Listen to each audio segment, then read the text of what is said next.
أعوذ بالله من الشيطان الرجيم بسم الله الرحمن الرحيم السلام عليكم ورحمة الله وبركاته.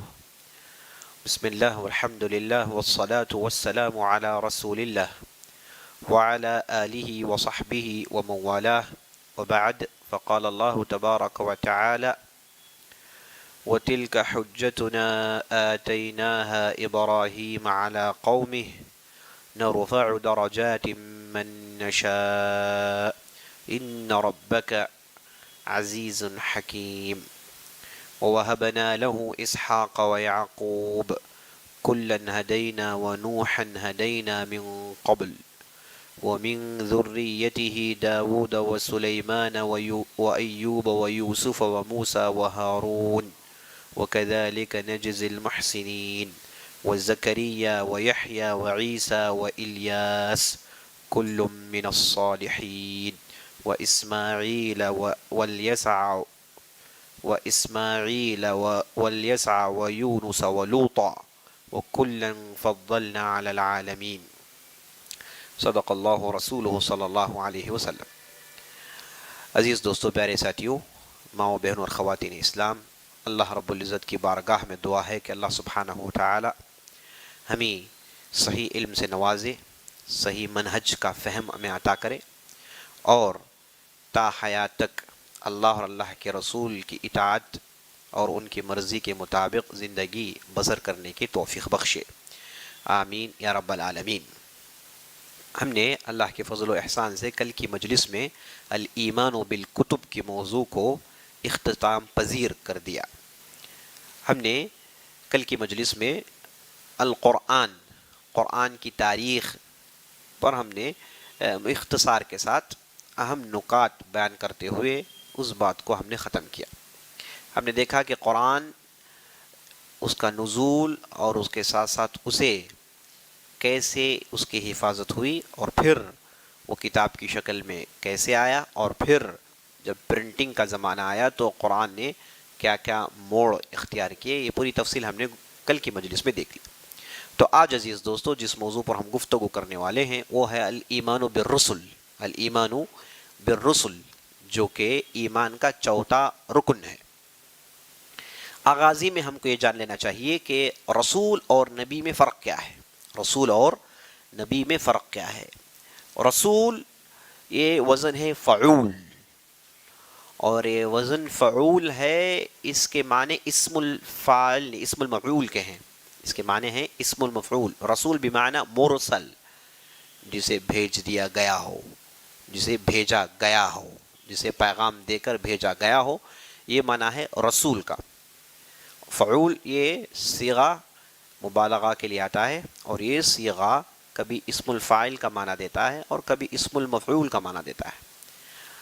جب یہ اسم الفاعل کا معنی دے تو اس وقت مذکر مؤنث اس کے دونوں ایک ہو جاتے ہیں. بہرحال زیادہ لغوی ہو جائے گی، تو میں یہاں سے اپنی بات ختم کرتے ہوئے میں آگے بڑھتا ہوں. تو رسول کی جمع ہے رسل، رسول کی جمع ہے رسل، اور نبی کی جمع ہے انبیاء. نبی بھی لفظ انباء ینبئ سے لفظ نکلا ہے.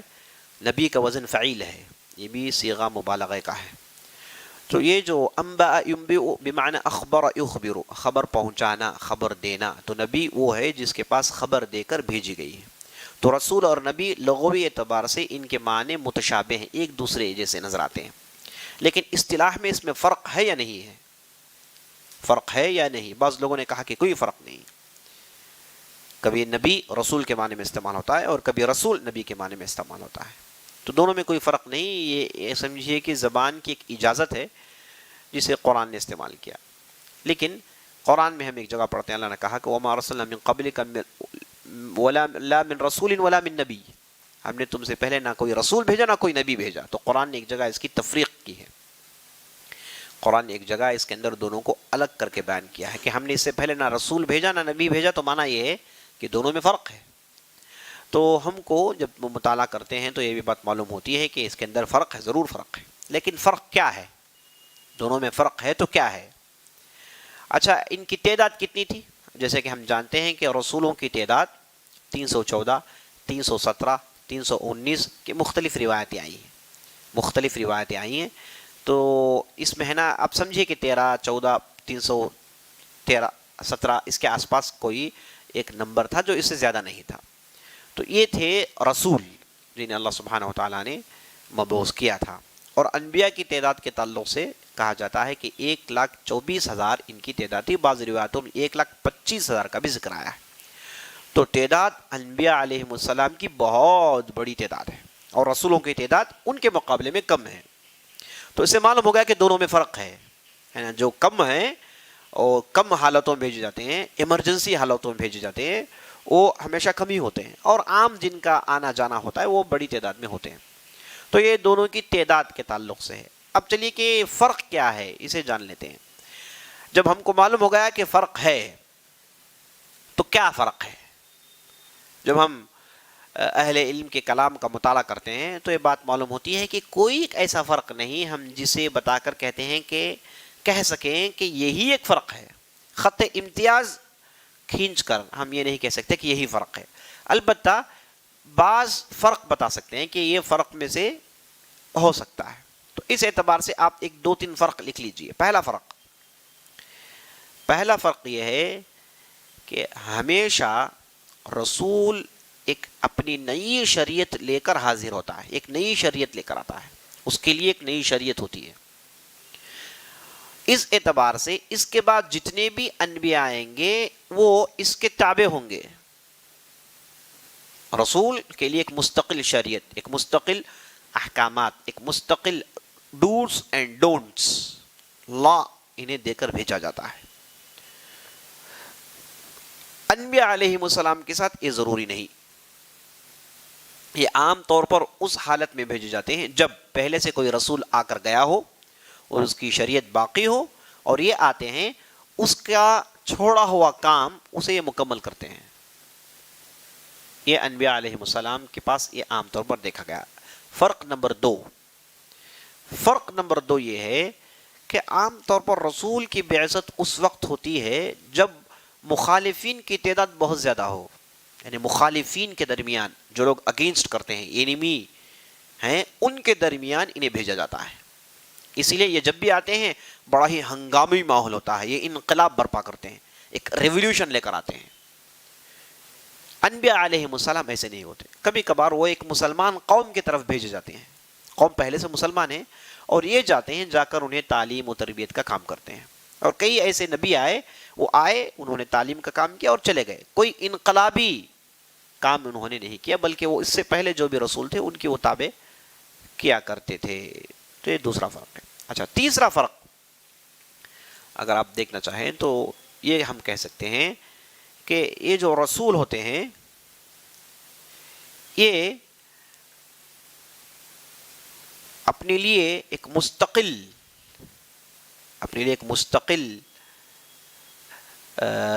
حکومت یا پھر خلافت یا پھر زمین میں اللہ کے حکم کو نافذ کرنا یہ قائم کرتے ہیں. بعض رسول ایسے ہیں جنہوں نے ایسا نہیں کیا ہے نا، وہ آتے ہیں، وہ بھی اس سے پہلے والے رسول کے اتباع کر کے چلے جاتے ہیں.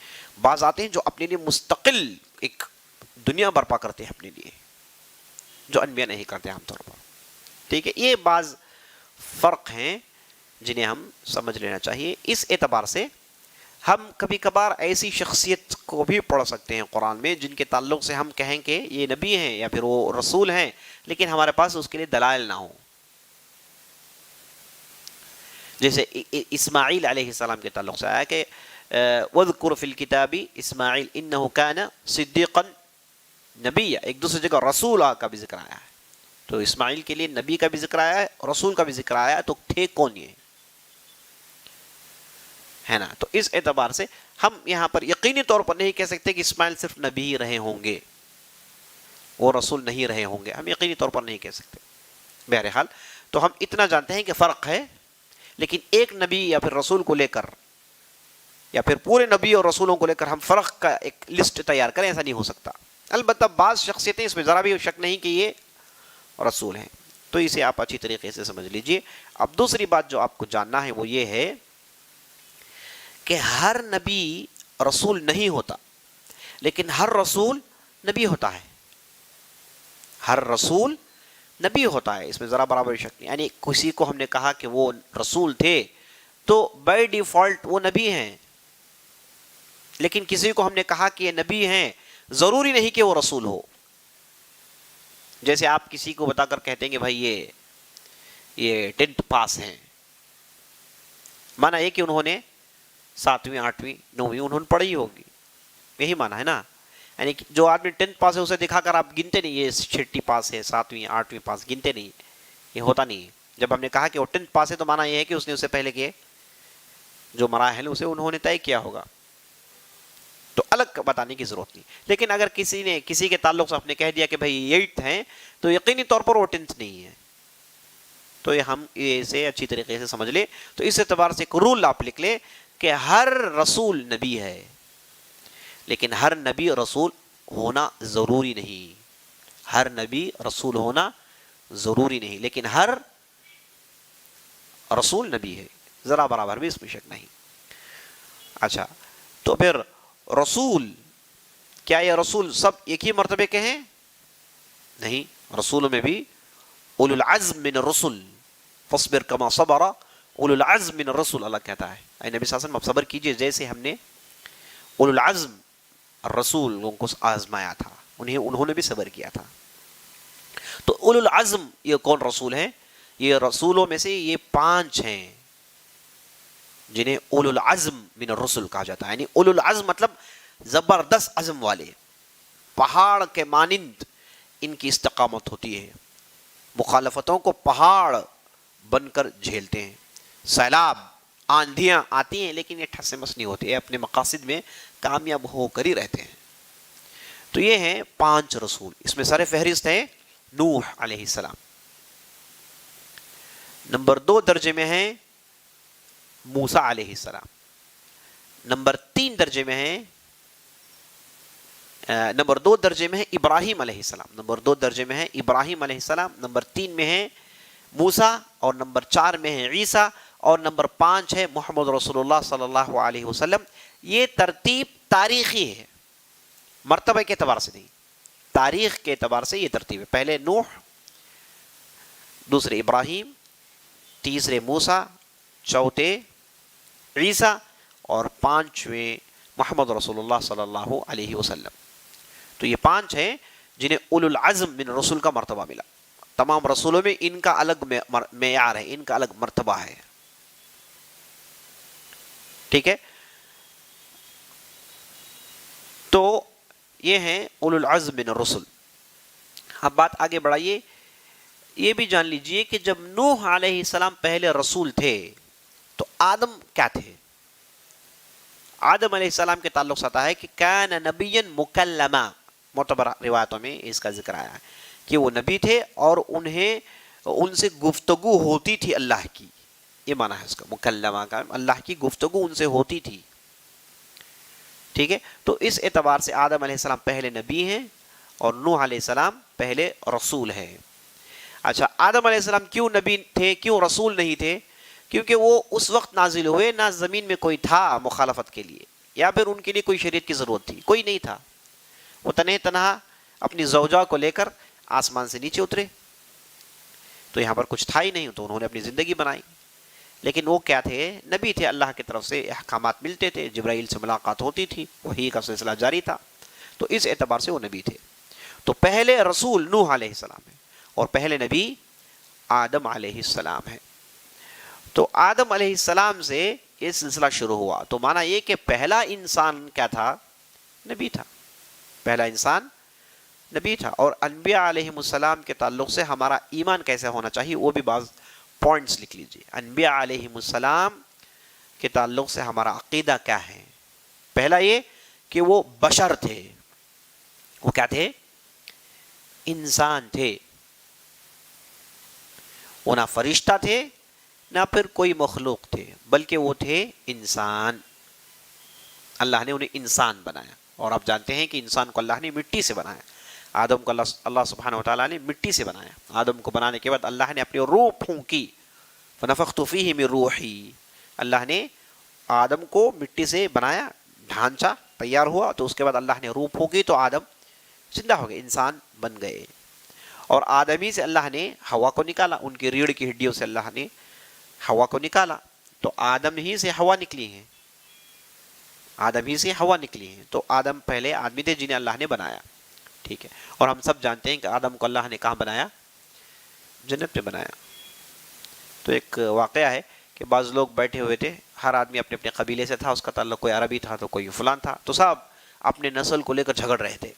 کوئی کہا کہ میرا نسل بہتر ہے، کسی نے کہا کہ ایرانی بہتر، کسی نے کہا ترکی، ہم فلاں ہیں فلاں ہیں فلاں ہیں. بحث چل رہی تھی تو وہاں سے ایک صاحب گزرے، انہوں نے کہا کہ رک جاؤ، آپ تمام سے میں سب سے زیادہ افضل ہوں. لوگوں نے وہ کیسے کہا کہ میرے والد کا تعلق زمین سے نہیں، ان کا تعلق جنت سے ہے. میرے والد جنت سے ہیں اور میرے والد آدم ہیں. میرے والد آدم ہے، ان کا تعلق جنت سے ہے. آپ تو دنیا کی بات کر رہے ہو پورے، ہے نا، فلاں قبیلہ یہ چلا رکھے ہو تم لوگ، اس کی کوئی حیثیت نہیں. ہم تو سیدھے جنت سے آئے ہیں، جنت سے ہمارا تعلق ہے. تو ہم سب کو خوش ہو جانا چاہیے کہ ہم اصل میں کہاں سے آئے تھے؟ جنت آئے تھے. اور واپس کہاں جائیں گے؟ جنتی کو جانا ہے. اسی لیے ہم کو وارثین کہتا ہے اللہ.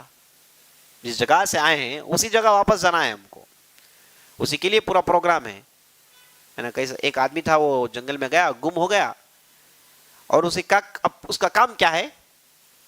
جنگل میں رہ جائے گا، ایسے ہی رہ جائے گا، وہ واپس جانا ہے. اسے گم ہو گیا تو راستہ ڈھونڈنا ہے.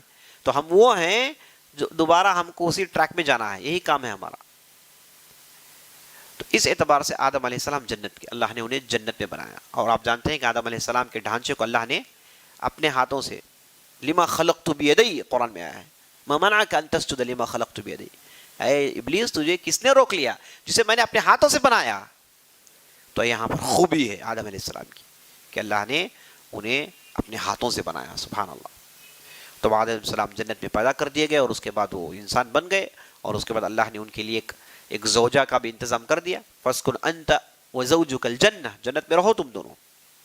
لیکن شرط اللہ نے لگا دی، حکمت الہی، کہ ایک جھاڑ نہیں. وَلَا تَقْرَبَا مِنْ هَذِهِ الشَّجَرَةِ فَتَكُونَ مِنَ الظَّالِمِينَ، اس کے قریب مت جائیں، جاؤ گے تو ہو جاؤ گے کیا؟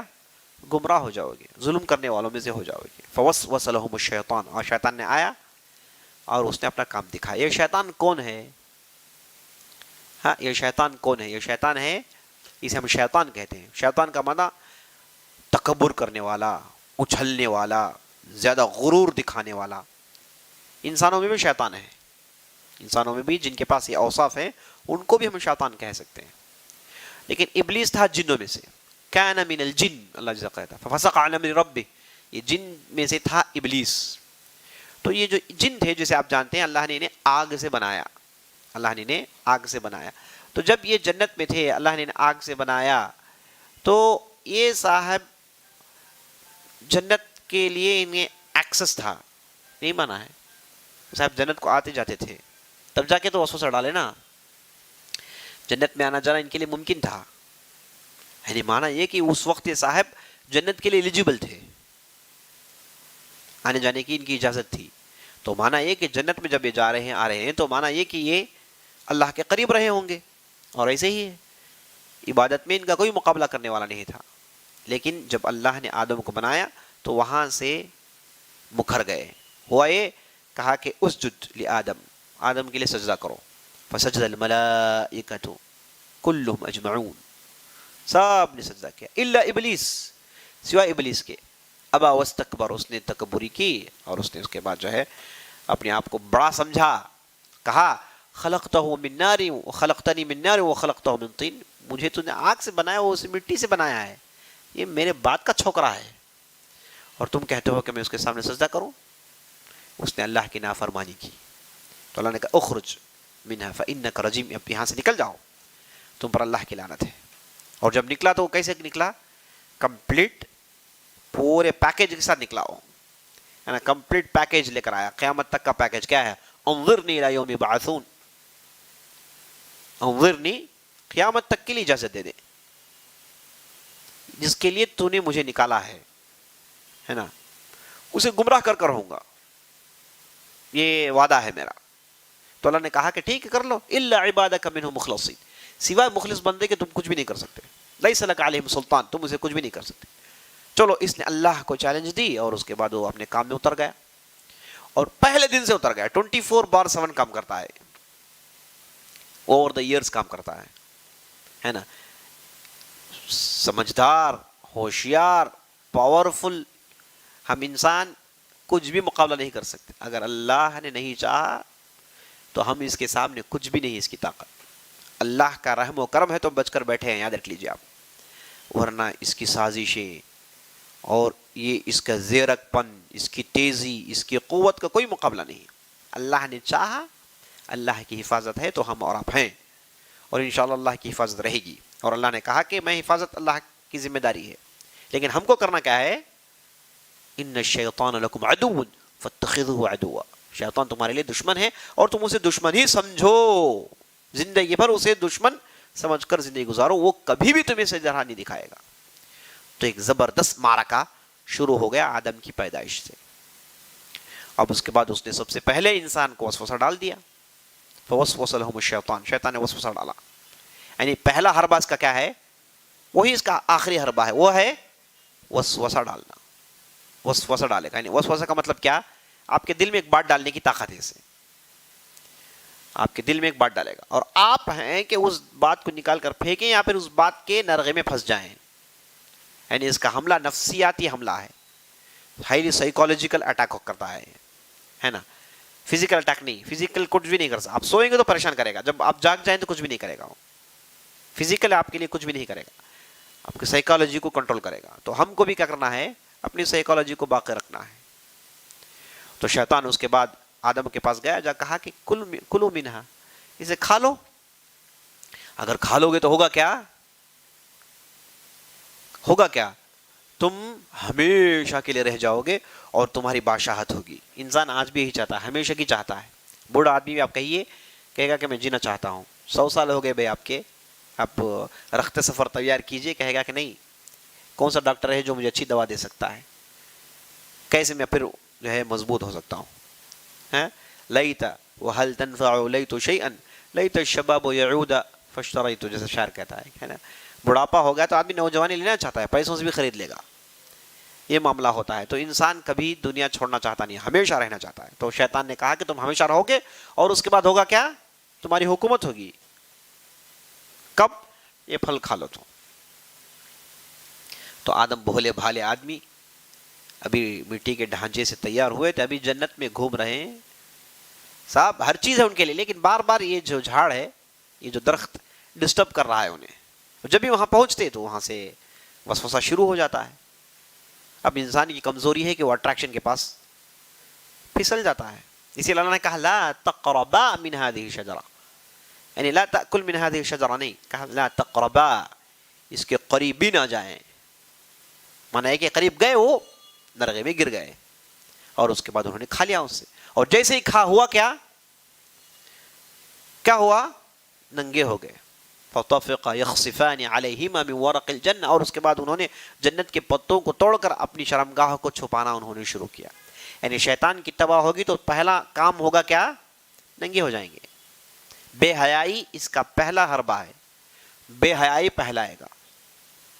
اور آج آپ دیکھتے ہیں کہ دنیا میں اس نے کیسے کیسے انداز سے اور کیسے کیسے لوگوں کے ذہن بنا کر کیسے لوگوں کو اس نے اپنے نرغے میں پھنسا لیا, اور اس کے کیسے کیسے شیدائی پیدا ہو گئے, ہے نا. سب اب دیکھیے ننگا پن عام ہوتے جا رہا ہے, دن بدن ننگا پن. یاد رکھ لیجئے, ننگا پن یہ شیطان کا پہلا حملہ ہے. یعنی آپ اس کے پاس پھنس گئے تو پہلی جگہ جہاں آپ کو پھسلائے گا وہ ہے ننگا پن,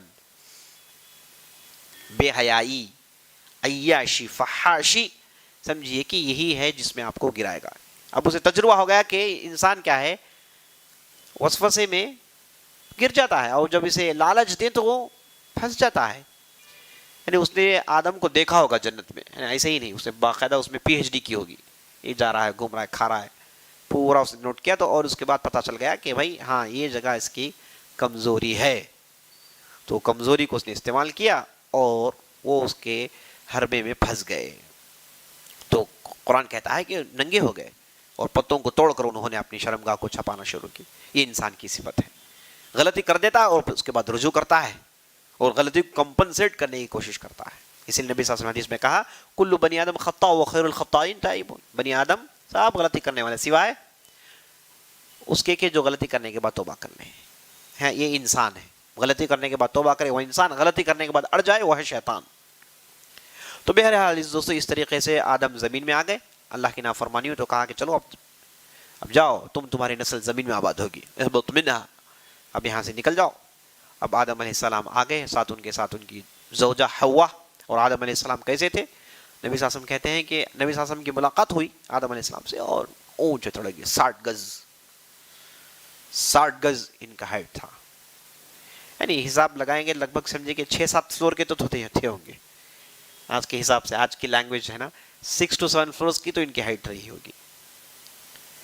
اور آدم کا معنی یہ ہے کہ جس کا رنگ سانولا ہوتا ہے, اس عربی میں کہتے ہیں آدم.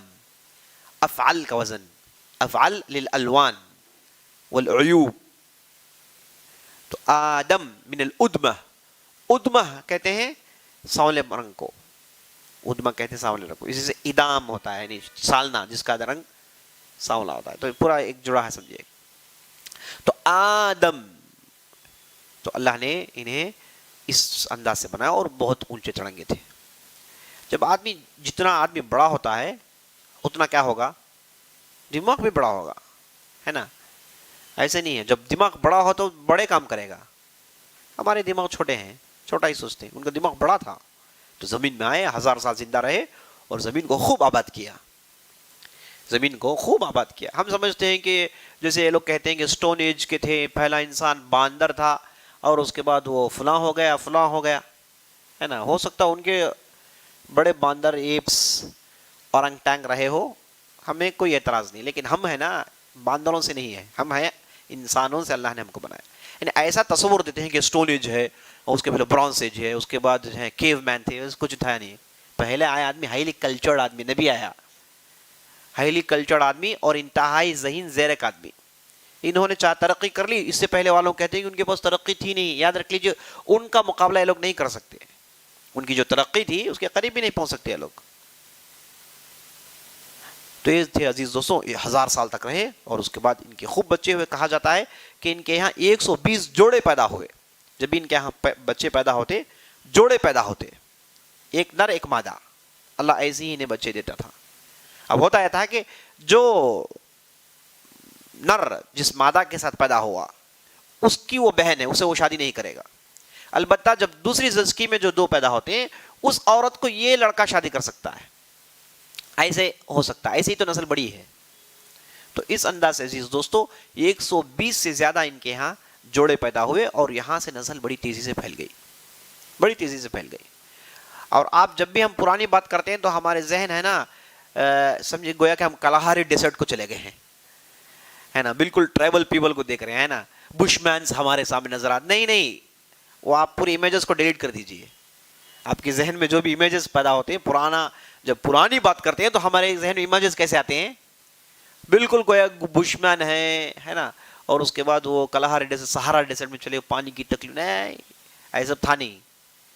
وہ ہائیلی کلچرڈ لوگ تھے, ہے نا. ہمارے ذہن میں پکچرز کیا ہیں, پرانے کپڑے, ہے نا, چمڑی پہن رہے تھے ہوں گے, نیچے سے ایک چمڑی اوپر سے ایک چمڑی, اور اس کے بعد ہاتھ میں اسپیئر لے کے بھاگ رہے ہوں گے. یہ سب آپ ڈیلیٹ کر دیجئے, پورے امیجز ڈیلیٹ کر دیجئے. اس کی جگہ میں جو امیج دیتا ہوں آپ اسے لوڈ کر لیجئے.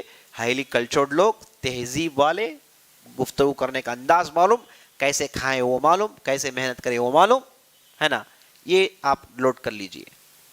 اگر کوئی آدمی اس طریقے سے کچھ بنا کر لوگوں کے ذہن میں ڈال دے تو اچھی بات ہے, کیونکہ انہوں نے جو بھی بنایا پورا یہی بنایا ہے, پورا کوڑا کرکٹ بنا کے رکھ دیا اور سب ہمارے ذہن میں چڑھا ہوا ہے. کوئی آدمی اسے بدل کر بتا کے دکھائیں اور بولیں کہ یہی آپ کے ذہن میں فیڈ ہونا چاہیے. جب بھی آپ انبیاء کی بات کریں, سامنے 4 بکریاں بھاگ رہے ہیں, پیچھے سے 4 اونٹ بھاگ رہے ہیں, یہی تو تصور دے رکھا ہے. ایسا ہوتا نہیں ہے, وہ الگ ہی ہوا کرتے تھے, سمجھے آپ. اچھا, بہرحال یہ تھے آدم علیہ السلام, اور اس کے بعد یہ دنیا سے چلے گئے. اور آدم کے 2 لڑکوں کا ذکر قرآن میں ہے, تفصیل میں جانے کا موقع نہیں. ایک تھے حابل اور دوسرے قابل, دونوں میں لڑائی ہو گئی اور اس کے بعد وہاں سے حسد کا آغاز ہوا. سب سے پہلے انسان نے پھر انسان کو قتل کیا اور پھر دفن کیا گیا. تو حابل و قابل کا واقعہ قرآن میں مشہور ہے, آپ لوگ جانتے ہیں, نہیں جانتے تو انشاءاللہ پھر کبھی فرصت میں ہم اس کا بیان کریں. تو یہ تھے آدم علیہ السلام, اور اس کے بعد ان کے لڑکے آئے جن کا نام تھا شیث. اور حدیثوں سے ثابت ہے کہ شیث یہ اللہ کے نبی تھے, یا تو پھر یہ آدم کے لڑکے تھے یا پھر آدم کے پوتے تھے. اور ایک غیر معمولی علم آدم علیہ السلام لکھنا پڑھنا جانتے تھے، ہے نا. جب ہم پھر وہی بات پرانے جو سٹور ہے نکال دیجئے پورا، لکھنا پڑھنا جانتے تھے، سب کے معنی جانتے تھے، گفتگو کا انداز جانتے تھے، بہترین بولنے والے تھے، اور ان کی اولاد پورا ان سے سیکھ چکی تھی. ہاں یہ جو کیو مین کا جو ہے، یہ سٹون ایج کا جو کہتے ہیں، جس کے جو ان کے پاس ثبوت ہیں، آرکیولوجیکل ان کے پاس بس ثبوت ہیں، میں بھی بتاؤں گا کہ یہ کیسے ہو سکتا ہے. البتہ میرا جو ہے نا، مجھے ان پر پورا یقین نہیں ہے. جو بھی آپ مل گیا تو فوراً آپ پوری تاریخ کو کیسے سمجھ جائیں گے. آپ دو چیزیں آپ کو ملی تو آپ سمجھیں گے پوری تاریخ، یہ تو ممکن نہیں ہے. لیکن ایک جگہ میں بتاؤں گا کہ کہاں ہو سکتا ہے. تو یہ تھے شیث، یہ آئے ہوئے بھی کافی لمبی زندگی گزارے، اور اس کے بعد کسی بھی نبی کا ذکر نہیں آتا سوائے نوح علیہ السلام کے. اور بعض لوگوں نے یہ اختلاف کیا کہ ادریس رہے ہوں گے. ادریس علیہ السلام کے تعلق سے ہمیشہ سے اختلاف رہا، آیا یہ ابراہیم کے بعد آئے یا پھر ابراہیم سے پہلے تھے. بعض لوگوں نے بنی اسرائیل میں نہیں شمار کیا ہے. لیکن ایسے محسوس ہوتا ہے، جہاں تک میں نے دیکھا ایسے محسوس ہوتا ہے کہ ادریس کے نام سے شاید اکثر من رسول تھے. ادریس کے نام سے ایک سے زیادہ رسول رہے ہوں گے. یہی مجھے ہو سکتا ہے کہ بنی اسرائیل میں کوئی رسول تھے جن کا نام ادریس رہا ہو، یا پھر نبی رہے ہوں جن کا نام ادریس رہا ہو، یا پھر اس سے پہلے ایک ادریس رہے ہوں. بہرحال یہی معلوم. لیکن بائبل کا جب مطالعہ کرتے ہیں تو بائبل میں ان کا ذکر اس زمانے میں آتا ہے، شیث آدم کے بعد کے زمانہ. تو اس اعتبار سے ہم کہہ سکتے ہیں کہ دو شخصیتیں تھیں، دونوں کا نام ادریس رہا ہوگا. بہرحال ادریس جو ہے ایک ہے. جب بات ادریس کی آئی تو یہ بھی جان لیجئے کہ ادریس علیہ السلام پہلے آدمی ہیں جنہوں نے اللہ کے لیے تلوار کو سونتا، تلوار کو ننگی کر کے. پہلے آدمی جنہوں نے جہاد لڑا. پہلے آدمی ہیں جنہوں نے کتابیں لکھی، تعلیم کو عام کیا، بہت تعلیم میں کام کیا. تو بہت ساری تفسیر ہے، لیکن بہت ساری باتیں ہم ہے نا حدیث کی کسوٹی میں اتارتے ہیں تو پوری نہیں اترے گی. لیکن تاریخی روایتیں بہت ہیں. تاریخی روایتوں کو استعمال کر کے آپ چھوٹے ہوئے چینز کو کنیکٹ کرنے کی کوشش کریں. You can connect the dots آپ کنیکٹ کر سکتے ہیں تاکہ آپ کے ذہن میں پورا سلسلہ بیٹھ جائے. تو اس اعتبار سے ادریس علیہ السلام پہلے آدمی ہیں جنہوں نے ہے نا تلوار لے کر دعوت کا کام کیا، تلوار لے کر انہوں نے جہاد لڑی. تو اسے معلوم ہوا کہ وہ بہت بڑے آدمی رہے ہوں گے اور انتہائی ذہین آدمی رہے. تعلیم میں مقابلہ کوئی نہیں کر سکتا تھا ان کا. تو اس کے بعد آئے عزیز دوستو نوح علیہ السلام. نوح علیہ السلام آئے تو جیسے آپ جانتے ہیں کہ نوح علیہ السلام آنے سے پہلے شرک عام ہو گیا تھا. میں نے توحید کا جب ذکر کیا تو اس میں نے اس کی تاریخ بتا دی، چاہے تو آپ دوبارہ چیک کر لیں. تو نوح علیہ السلام آئے، بالکل ہنگامی ماحول تھا، شرک عام تھا، سب شرک میں ڈوبے ہوئے تھے، شیطان نے اپنا کام کر دیا تھا. تو اللہ نے ایک جلیل القدر رسول بھیجا جن کا نام تھا نوح علیہ السلام. اور قرآن کے اندر سورۃ النوح ایک مستقل سورہ ہے، چاہیے اس کا ترجمہ پڑھیے، معلوم ہو جائے گا کہ نوح علیہ السلام مختصر کیا تھے. اور ہمارے ذہن جب بھی قصہ پڑھنے جاتے ہیں تو ہمارے ذہن کیا ہیں؟ ہمارے ذہن قصوں میں ہے نا ایسے چیزوں کو تلاش کرتے ہیں جسے انہیں کچھ ہے نا مزہ آئے. قرآن میں ایسے مزیدار ایسے قصے نہیں. قرآن میں واقعات ہوتے ہیں، ٹو دا پوائنٹ بات ہوتی ہے، جس کی آپ کو ضرورت ہے اسی کا ذکر ہوگا ادھر. تو یہ صورت پڑھیے آپ، بڑا مزہ آئے گا آپ کو. تو یہ تھے عزیز دوستو نوح علیہ السلام. نوح علیہ السلام آئے، جیسے آپ جانتے ہیں کہ 950 سال صرف ان کا کام تھا دعوت پر، اور اس سے زیادہ زندہ تھے. اور اس کے بعد انہوں نے بار بار کہا کہ اے قوم والو چلو اللہ کی عبادت کرو. ما لکم من الہ غیرہ، اللہ کے علاوہ کوئی الہ نہیں. یہ ود، یہ سواع، یہ غوث، یہ عوق، یہ سب گمراہ کر رہے ہیں آپ کو. یہ ان کی مورتیاں آپ کو گمراہ کر رہی ہیں. چھوڑ دیں انہیں، شرک چھوڑ دیں، اللہ ہی کی عبادت کریں. لیکن قوم والوں نے مانا نہیں اللہ کے باز. تو اللہ کے غیظ و غضب کے مستحق ہوئے تو اللہ کا بھیانک عذاب آیا. اور وہ عذاب آیا عزیز دوستو طوفان کی شکل میں، جو 40 دن تک اس زمین میں رہا. طوفان، بھیانک طوفان آیا. تو یہ طوفان آنے کے بعد پوری زمین ڈوب گئی. اب یہ کیا پوری زمین ڈوب گئی تھی، یعنی پورا ارتھ ڈوب گیا تھا، یا پھر جتنی آبادی تھی اتنا ڈوب گیا ہو، واللہ عالم.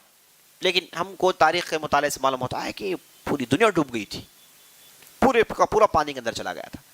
پھر اللہ نے اسے باہر نکالا تھا. تو 40 دن بھیانک ایک آندھی، ایک طوفان آیا تھا جس سے پوری زمین ڈوب گئی. اور نوح علیہ السلام نے کشتی بنائی تھی، اور کشتی میں انہوں نے اپنے ساتھ بہت سارے جوڑوں کو داخل کر لیا، جانور، انسان. کہا جاتا ہے کہ ان کی کشتی میں لگ بھگ 80 لوگ تھے جو ان کے خاندان کے تھے. تو اس کے بعد گئے واستوت علی الجودی، جودی کے پہاڑ پر یہ کشتی رکی، تو وہاں سے پھر زندگی کا آغاز ہوا۔ تو نوح علیہ السلام کی 3 اولاد تھی جن سے ساری دنیا کی نسل چلی۔ ایک تھے سام، حام، یافث۔ سام، حام، یافث، انہی تینوں سے آگے چل کر کیا ہے نسل چلی۔ نوح علیہ السلام کے بہت سارے بیٹے تھے، کنعان کا ذکر آتا جو کافر تھا، ہے نا۔ جب وہ کشتی میں چڑھ گئے تو نوح نے اپنے لڑکے کنعان سے کہا کہ چڑھو، ارکب معنا، چلو میرے ساتھ۔ لڑکے نے کہا لا سأعصمنی إلى الماء إلى جبل يعصمنی من الماء، سآوی إلى جبل يعصمنی من الماء، میں پہاڑ کی طرف چلا جاؤں گا جو مجھے پانی سے بچا لے۔ حیل بینہم، جب یہ لوگ گفتگو کر رہے تھے تو بڑا ایک موج آیا، موج نے کنعان کو ڈبا دیا، اور نوح علیہ السلام کو تکلیف ہوئی کیونکہ ان کا لخت جگر تھا، ایک لڑکا تھا، خاص لڑکا تھا۔ تو انہوں نے کہا کہ اللہ تیرا وعدہ تھا کہ تو میرے خاندان والوں کو بچائے گا، اللہ تو نے تو ڈبا دیا۔ تو اللہ نے کہا کہ انہ لیس من اہلک انہ عمل غیر صالح، وہ تو تمہارا تھا ہی نہیں تمہارے خاندان سے، اس کے اعمال پورے کیا تھے؟ غیر صالح اعمال تھے، وہ تو تھا ہی نہیں تمہارے خاندان سے۔ تو اس سے معلوم ہوا کہ ایک خونی رشتہ ہی اساسی رشتہ ہے، ایمانی رشتہ ہی اساسی رشتہ ہے، اس کے بعد آتا ہے دوسرے درجے میں خونی رشتہ۔ تو نوح علیہ السلام کا بیٹا ڈبا دیا گیا کیونکہ ایمانی کوئی رشتہ نہیں تھا، اس سے کافر تھا یہ۔ تو نوح علیہ السلام کی نسل اس کے بعد چلی، تو جیسے میں نے بتایا سام، حام، یافث۔ سام کے نسل سے عرب ہیں، یہود ہیں، بنی اسرائیل اور عرب، یہ سب سام کی نسل سے ہیں، جنہیں کو انگلش میں کہا جاتا ہے ان کو سیمانٹک، ہے نا، انہی لوگوں کو سیمانٹک کہا جاتا ہے سام کے لفظ سے۔ اور حام کے نسل سے یہ پورا افریقہ ہے، یہ سب کیا ہیں؟ حام کی نسل سے۔ اور اس کے بعد یافث کی نسل سے یہ چائنیز، یہ ترک، یہ سب یہ کیا ہیں؟ یہ سب ہے نا یافث کی نسل سے ہیں۔ تو ان 3 لڑکوں میں حام، سام کا کافی بہت بڑا نام ہے، کہا جاتا ہے کہ یہی سام ہے جو آگے چل کر شام بن گیا۔ اور جتنی بھی زبانیں ہیں دنیا میں معتبر زبانیں پوری جا کے سام کی زبان میں ختم ہوتی ہے، اسی لیے اللغہ السامیہ ایک مشہور زبان ہے، یعنی ایک زبانوں کے آپ فیملیز بنائیں تو ایک بہت بڑی فیملی بنتی ہے جسے اللغات السامیہ کہا جاتا ہے۔ اس میں آپ یوروپین لینگویجز بہت آتے ہیں اور ساتھ ساتھ عرب، عبری، یہ دوسری زبانیں داخل ہو جاتی ہیں۔ تو یہ تھے سام جن کی ان کی نسل چلی۔ اب نوح علیہ السلام کے بعد اگر کسی بھی رسول کا ذکر آتا ہے وہ تھے ہود علیہ السلام، اور ہود علیہ السلام کو اللہ نے کس کے طرف بھیجا تھا؟ احقاف کے طرف بھیجا تھا، عاد قوم کے پاس۔ عاد قوم کے پاس بطور نبی بن کر آئے، بطور رسول بن کر آئے، اور انہوں نے کہا کہ وَإِلَىٰ عَادٍ أَخَاهُمْ هُودًا قَالَ يَا قَوْمِ اعْبُدُوا اللَّهَ، کہا کہ میرے قوم اللہ کی عبادت کو کیا کر رہے ہو؟ اور عاد کی قوم ایسی تھی جسے اللہ نے طاقت دے رکھی تھی، بہت مضبوط لوگ تھے، اور کہتے تھے کہ من اشد منا قوہ، ہم سے طاقتور کون ہے؟ وَلَمْ يُخْلَقْ مِثْلُهُ فِي الْبِلَادِ، اللہ کہتا ہے ان جیسا اس سے پہلے کبھی بنایا نہیں گیا تھا، ایک دم دیو ہیکل لوگ۔ آج بھی آپ سعودی عرب کے ساؤتھ میں جائیں گے تو ایک علاقہ ہے مدائن صالح علا، وہاں پر آج بھی ان کی بڑی بڑی عمارتیں ہیں۔ تو یہ اپنے ہاتھوں سے پہاڑوں کو توڑتے، جھڑاتے اور اس کے بعد اپنی عمارتیں بناتے ہیں۔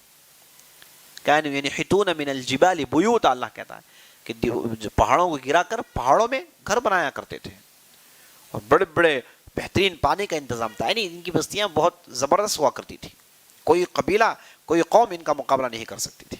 اب ہوا یہ کہ رسول آئے، انہوں نے نافرمانی کی تو سب مٹا دیے گئے، ختم کر دیے گئے۔ اور اس کے بعد قرآن میں ذکر آتا ہے صالح۔ یاد رکھ لیجیے انبیاء علیہ السلام میں 4 عربی ہیں، باقی سب غیر عربی ہیں۔ 4 عربی ہیں، ان میں سے سب سے پہلے ہود علیہ السلام، صالح علیہ السلام، شعیب علیہ السلام، محمد رسول اللہ صلی اللہ علیہ وسلم۔ ہود، صالح، شعیب، محمد صلی اللہ علیہ وسلم، صلی اللہ علیہ وسلم، ہے نا۔ یہ 4 ہیں جو رسول تھے، 4 تھے عرب، اور 4 کے تعلق سے کہا جاتا ہے کہ یہ رسول بھی رہے ہوں گے۔ شعیب کے تعلق سے آگے پیچھے ہے بات، واللہ عالم۔ لیکن عام طور پر جب شعیب کا ہم ذکر دیکھتے ہیں تو صالح، ہود کے ساتھ ان کا ذکر ملتا ہے، تو اس لیے امید زیادہ قوی یہ ہے کہ وہ رسول رہے ہوں گے، واللہ عالم۔ تو اس اعتبار سے جو صالح علیہ السلام ہے، اور صالح علیہ السلام کا واقعہ ہم جانتے ہیں، وہ قوم کے پاس آئے، ان کی قوم تھی ثمود، اور انہوں نے مانگا چلو معجزہ دکھاؤ. تو کہا پوچھا کہ معجزہ کیا چاہیے تمہیں؟ یہ معجزے نظر نہیں آ رہے تم کو؟ سب معجزے ہیں. کہا کہ نہیں ہم کو کچھ اسپیشل چاہیے. پوچھا کہ کیا چاہیے؟ کہا کہ ایسی اونٹنی جس کے پیٹ میں 10 ماہ کا حمل ہو، ایسی اونٹنی آپ ہم کو نکالیں گے چٹان سے. آپ ہم کو نکالیں گے چٹان سے. صالح نے کہا کہ ٹھیک ہے، یہ کوئی اللہ کے لیے کوئی بڑی بات نہیں ہے، لیکن یاد رکھنا دیکھنے کے بعد کفر کرو گے برباد کر دیا جاؤ گے. قوم والوں نے کہا کہ نہیں ہم ایمان لائیں گے فلاں فلاں فلاں. اور اللہ کا حکم اور چٹان سے اونٹنی نکل آئی. اور جب انہوں نے خود مانگا تھا تو آزمائش میں ڈال دیے گئے. کہا کہ یہ اونٹنی جب بھی کنویں میں پہنچے گی پورا پانی یہی پیے گی، کوئی دوسروں کو پانی پینے نہیں دے گی. ایک دن اونٹ کے لیے مقرر تھا، ایک دن ان کے لیے مقرر تھا. تو قوم والے بگڑ گئے. مانگا تھا انہوں نے تو آزمائش میں پڑ گئے. قوم والے بگڑ گئے تو انہیں پریشانی ہوتی تھی اور اذیت دینے کی کوشش کی. صالح نے کہا کہ فلا تمسوها بسوء، اس کے قریب مت جاؤ، اسے تکلیف دینے کی کوشش مت کرو، ختم کر دیا جائے گا. اللہ کی نشانی زندہ جو چل رہی تمہارے درمیان. لیکن قوم والوں نے اذیت دینے کی کوشش کی اور جب بھی ڈراتے تھے تو انہوں نے پھر ڈرایا. بہرحال اس انداز سے انہوں نے قتل کر دیا اونٹنی کو. فعقروها فدمدم علیہم ربهم سوط عذاب. جب انہوں نے کاٹ کر پھینک دیا تو اللہ کا عذاب آیا ان پر. ٹھیک ہے، اس اعتبار سے یہ قوم برباد کر دی گئی. اس کے بعد اگر کسی کا بھی آپ کو ذکر ملتا ہے تو وہ ہے عزیز دوستو ابراہیم علیہ السلام. اب پھر یہاں پر شعیب کے تعلق سے یہ ہے کہ ابراہیم سے پہلے تھے کہ ابراہیم کے بعد؟ یہ بنی اسرائیل سے تھے کہ غیر بنی اسرائیل سے تھے؟ جو بات ہم کو قوی نظر آتی ہے وہ یہ ہے کہ ابراہیم سے پہلے رہے ہوں گے، واللہ عالم. ٹھیک ہے، تو ہم ابراہیم کو سن لیتے ہیں. تو ابراہیم علیہ السلام عزیز دوستو یہ آئے تھے، ان کی پیدائش ہوئی عراق کے اندر. اچھا، میں آپ کو جو ایک بات بتانا چاہتا تھا وہ یہ تھا کہ یہ جو آپ کے پاس پیرامڈز ہیں، پیرامڈز آپ دیکھتے ہیں، پیرامڈز زمین میں بہت ہیں، صرف ایجپٹ میں نہیں بہت جگہ ہیں پیرامڈز. یہ پیرامڈز کی حقیقت کیا ہے؟ کس نے اسے بنایا؟ اس تعلق سے عزیز دوستو یاد رکھ لیجیے بہت کچھ کام ہو رہا تھا، ہو رہا ہے. جرمنس اس میں کئی یونیورسٹیز اس کے پیچھے لگے ہیں، کئی یونیورسٹیز ہیں اس کے نام سے.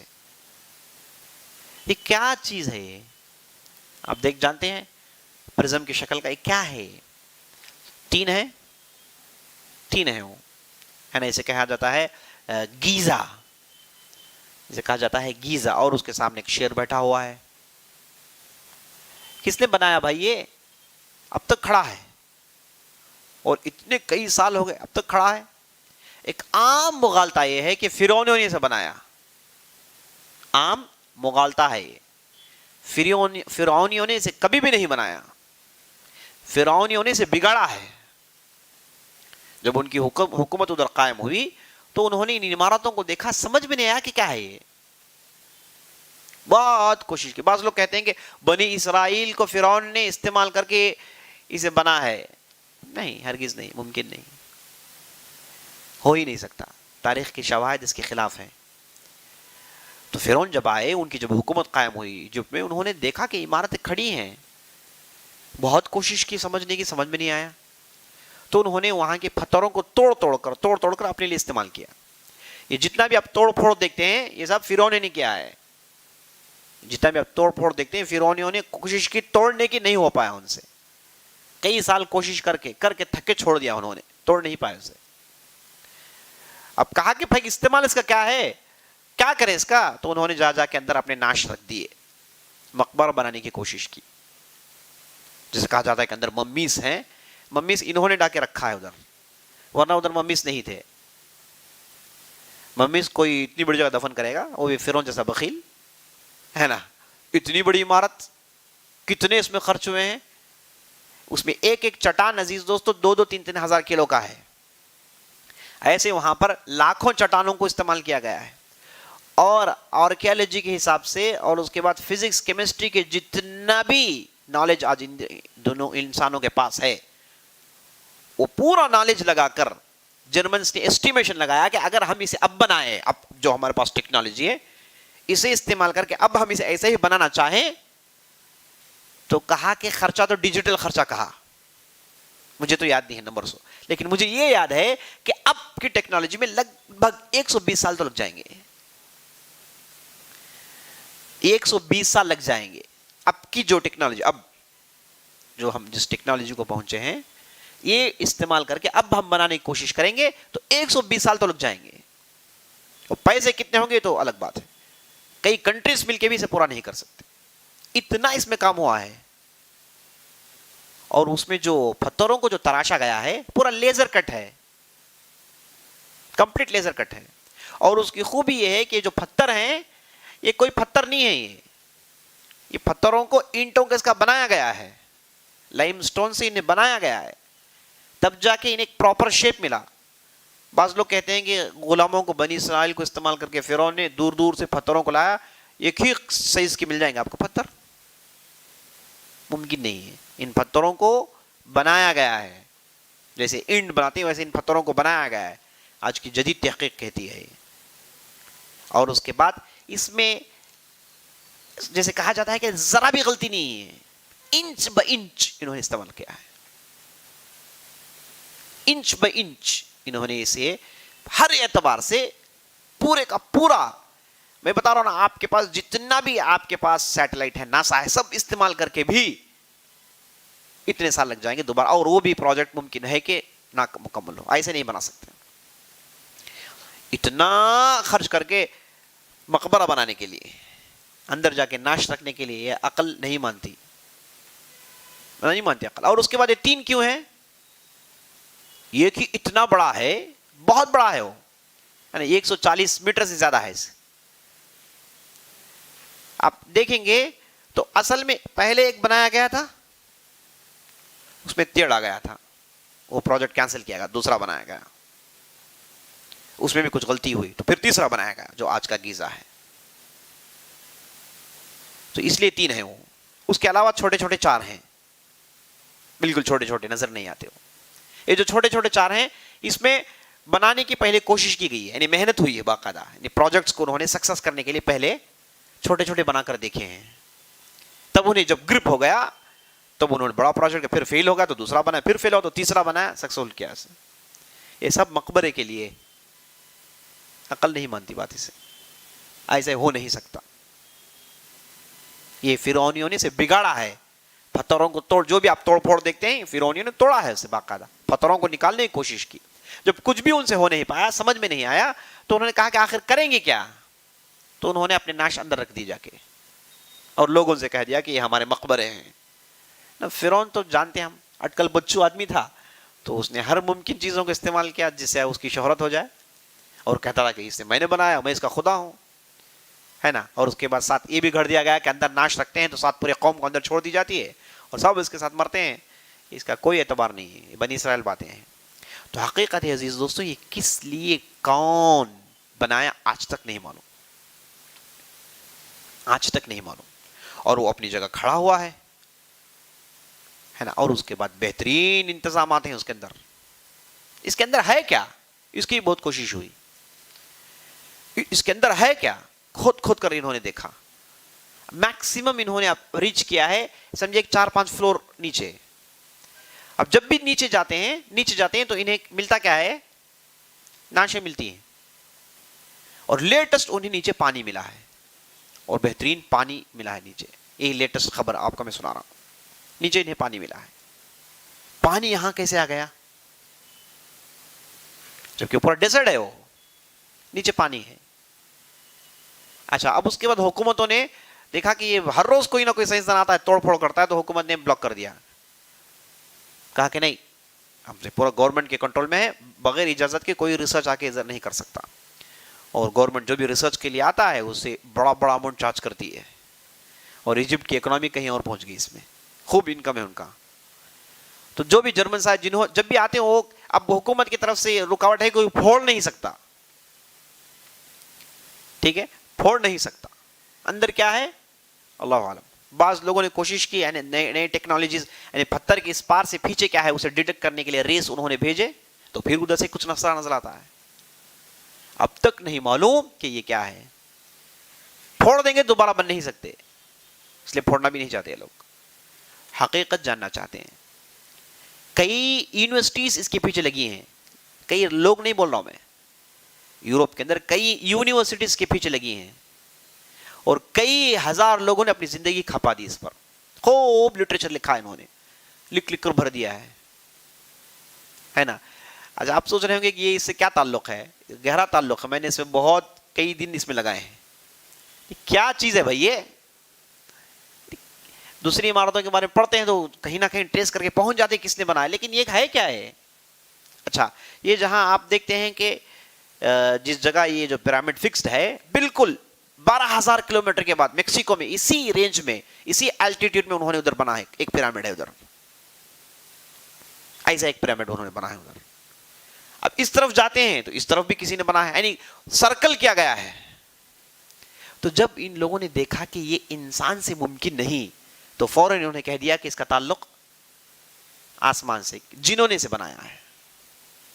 جنوں نے سے بنایا کیوں؟ ٹھیک ہے مان لیا جن بنایا, بنایا کیوں بھائی؟ بہت بڑا ایک راز, اسی لیے آج بھی کہتے ہیں کہ ایک مسٹری ہے. یہ ایک مسٹری ہے, اس کے اندر کا راز نہیں. مجھے ایک جرمن رائٹر کی بات کافی مجھے سمجھ میں آئی, لیکن یقینی طور پر تو نہیں کہہ سکتے, لیکن میں آپ کو ایسے بتا دیتا ہوں. وہ یہ کہتا ہے کہ اگر ہم اسی کی تلاش میں لگے رہیں گے, ایک نہ ایک دن ہمیں نیچے لائبریری ملنے والی ہے. ہمیں نیچے لائبریری ملنے والی ہے. لوگوں نے پوچھا وہ کیسے؟ کہا کہ ہاں اس کے نیچے ایک لائبریری ملنے والی ہے, اور وہ لائبریری میں ڈھیر سارا علم ہے, بہت سارے معلومات ہیں جسے لکھ کر نیچے لائبریری میں چھوڑ دیا گیا ہے. تو وہ یہ کہتا ہے کہ یہ اصل جو عمارتیں تھیں, یہ عمارتیں بنی گئیں طوفان نوح سے پہلے.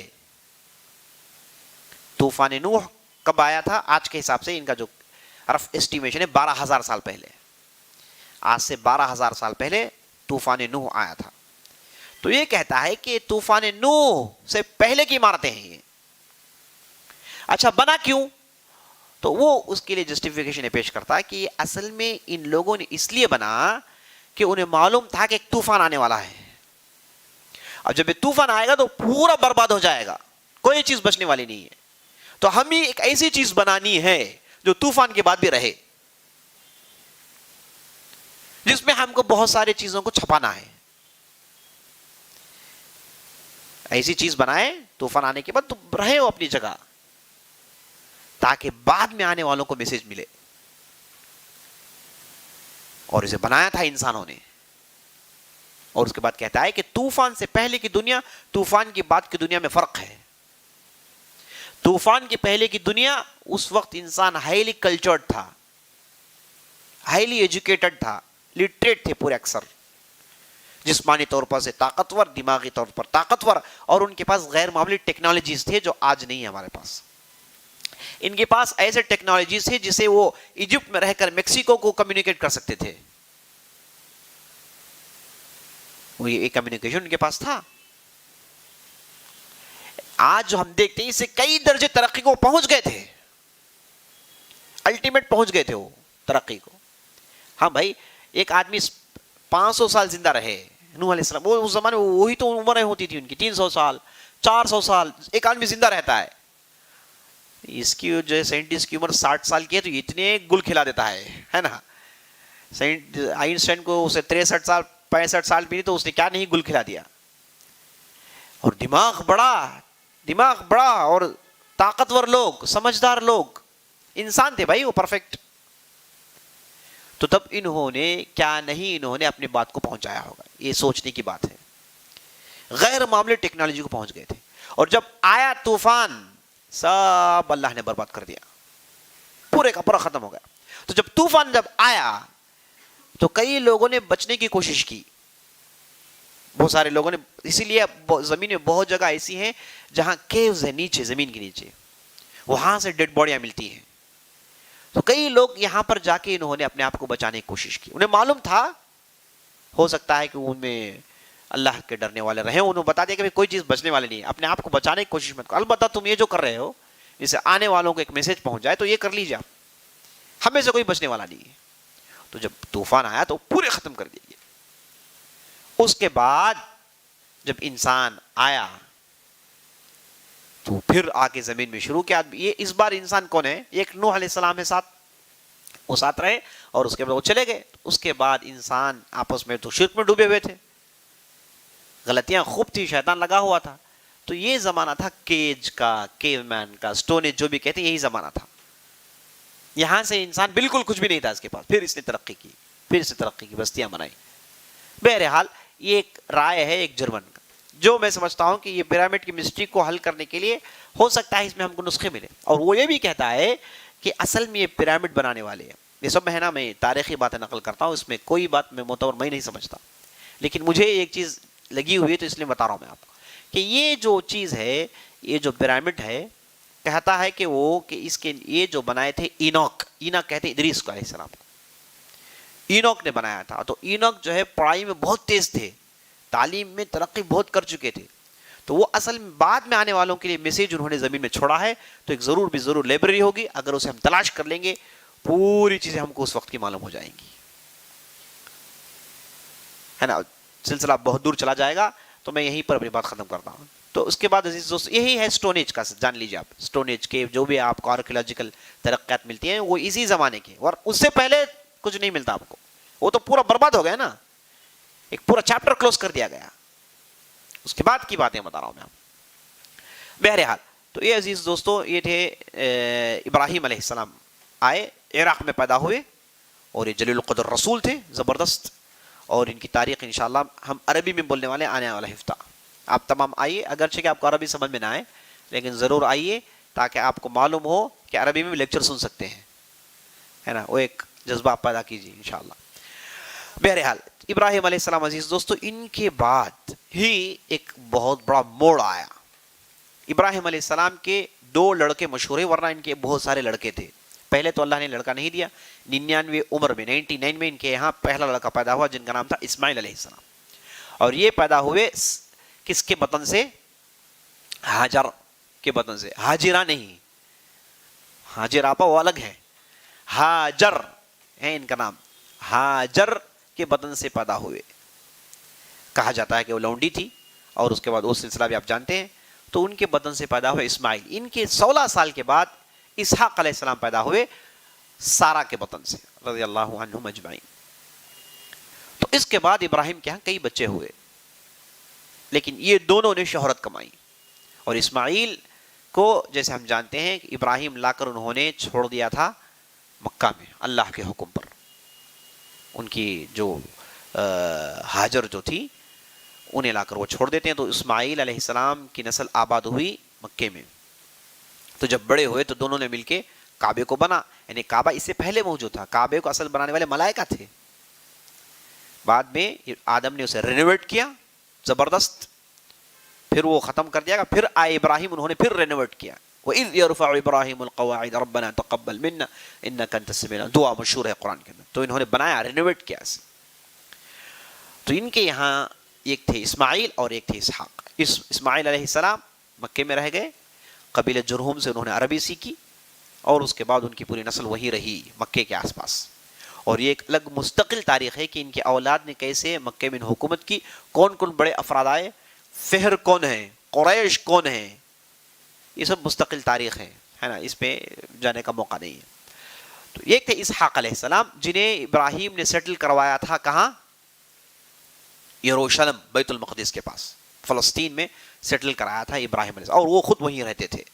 اور یاد رکھ لیجیے ابراہیم علیہ السلام کا کوئی ایک ٹھکانہ نہیں تھا، یہ ساری زندگی گھومتے تھے، بس کام یہی تھا کہ توحید کا ڈنکا بجائیں، یہی کام تھا ان کا. اسی لیے کہا جاتا ہے کہ جب اللہ نے حکم دیا کہ لوگوں کو آپ بتا دیں توحید کیا ہے، تو انہوں نے کوئی پہاڑ نہیں چھوڑا تھا جس میں کھڑ کے لوگوں کو دعوت کا کام نہیں کیا.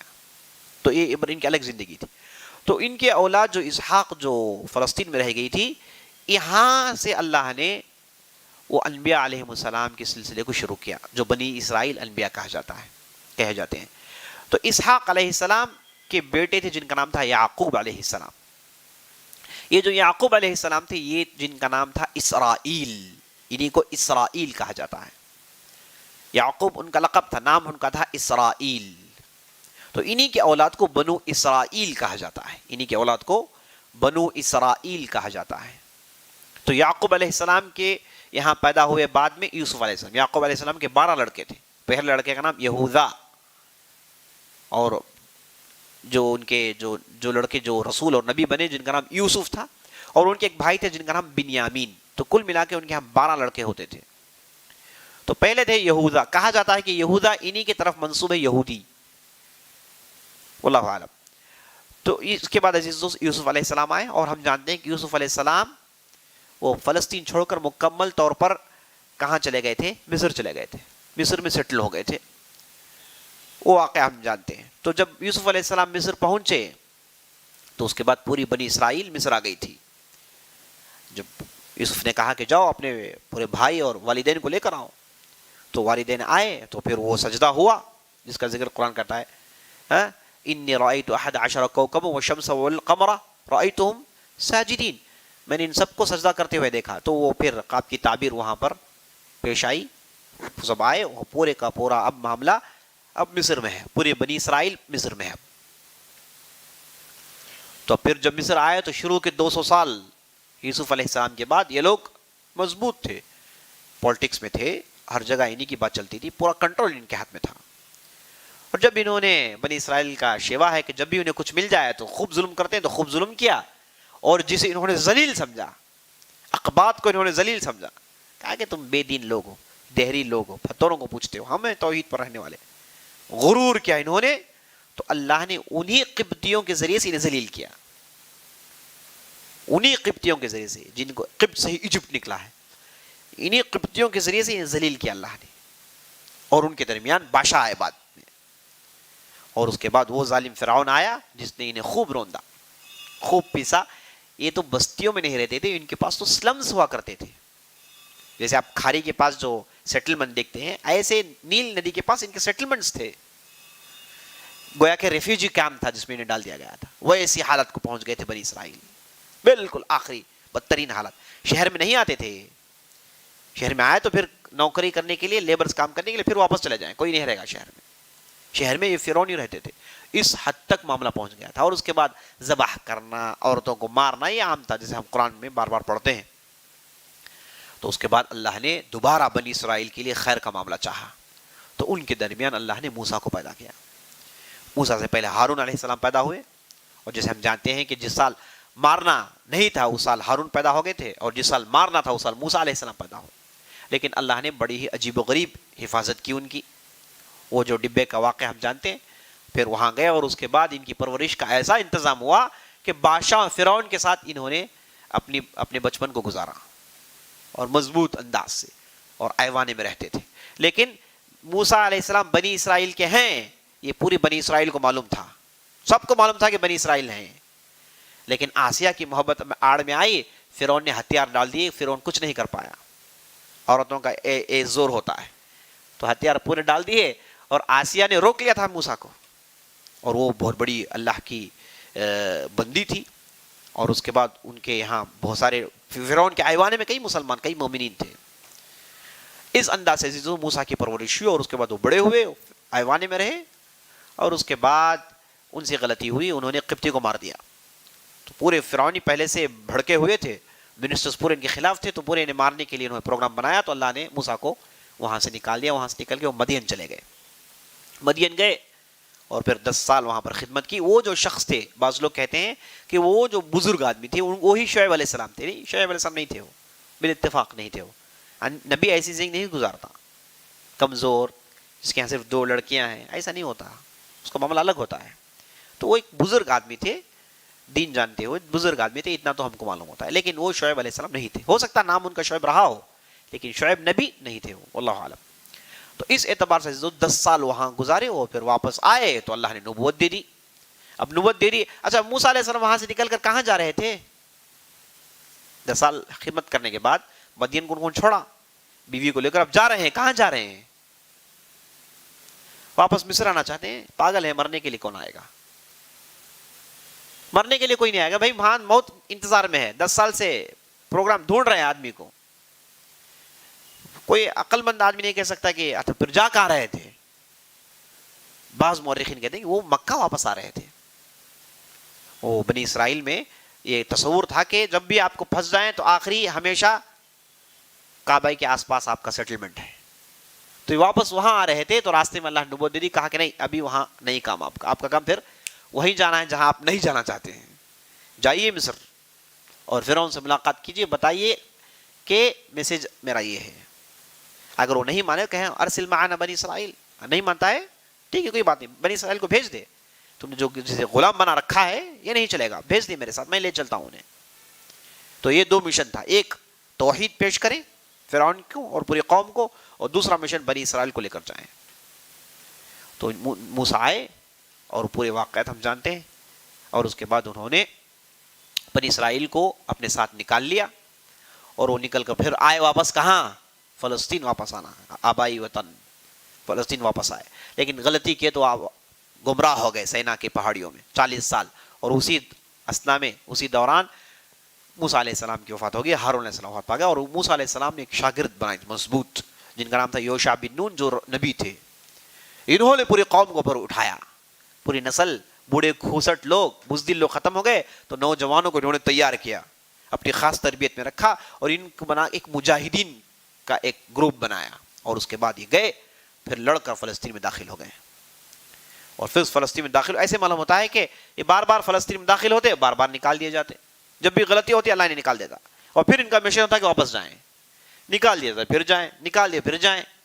تو لاسٹ جب اللہ نے نکالا تھا عمر رضی اللہ عنہ کے زمانے میں باقاعدہ نکال دیے گئے تھے، اور پھر اب آئے ہیں لگ بھگ کتنے سال کے بعد، کئی سال کے بعد واپس آئے ہیں. چھوڑیں گے نہیں اتنا آسانی سے، وہ پوری تاریخ جانتے ہیں، ہم جانتے نہیں ہیں. ہم نہ نبیوں کے پورے نام جانتے ہیں، ہمیں تو نام ہے نا بڑی مشکل سے یاد ہوتے ہیں، ہے نا. یہ پوری تاریخ جانتے ہیں، یاد رکھ لیجیے. ان میں سے اگر کوئی آدمی ایک کتاب چھاپتا ہے تو اس کتاب کو لینے کے لیے تیار ہوتے ہیں سنگاپور میں. آپ یہ مت سمجھے کہ یہودی دور دور ہے، نہیں، سب ان کا ایک یہ ہے جماوڑا ہوتا ہے، سب ان کے پاس فورمز ہے، آرگنائزیشن ہے، ہائیلی افیشیل ہے نا. ہم لوگ ہماری مثال تو بنی اسرائیل جو سلمز میں رہتے تھے وہ مثال ہے ہماری، ان کی ترقی کہیں اور جا رہی ہے. تو عزیز دوستو اس انداز سے بار بار جاتے، بار بار نکال دیے جاتے، بار بار جاتے، بار بار نکال دیے جاتے. تو موسیٰ اور ہارون کے بعد کئی انبیاء آئے، ہو سکتا ہے کہ زمانہ الیاس آئے ہوں، ہاں اسی زمانے میں یونس آئے ہوں، ہے نا، اسی زمانے میں ایوب آئے ہوں، اسی زمانے میں الیسع آئے ہوں، ذوالکفل آئے ہوں. بہرحال جس کے بعد اگر کسی نبی کا ذکر آتا ہے تو وہ ذکر ہے عزیز دوستو داؤد علیہ السلام کا. واپس فلسطین میں جانے کے بعد داؤد علیہ السلام کو، داؤد علیہ السلام یہ بنی اسرائیل سے تھے، کوئی شک نہیں، بالکل یہ چرواہے تھے. یہ زمانہ تھا طالوت علیہ السلام کا. طالوت ایک زبردست مومن بادشاہ تھے جس کا ذکر بنی بقرہ میں آخری میں دیکھیے، طالوت. اور طالوت جب زمانہ تھا تو بنی اسرائیل نے کہا کہ ہم پھر باہر کر دیے گئے ہیں، اے اللہ کوئی ہمارے درمیان مضبوط آدمی بھیج، کوئی نبی بھیج. اگرچہ کہ وہاں ایک نبی تھے جن کا نام تھا سامویل، لیکن آخری زمانے میں تھے. تو بنی اسرائیل نے کہا کہ نہیں، تم سے لڑائی نہیں ہوتی، تم لڑ نہیں سکتے، ہے نا، ہم کو تم نہیں جما سکتے، ہم الگ لوگ ہیں، ہمیں تو مارنا چاہیے نا. موسیٰ نے ہمیں خوب مارا ہے، مار مار کے جمع کیا، آپ نہیں مار رہے، آپ بوڑھے ہیں.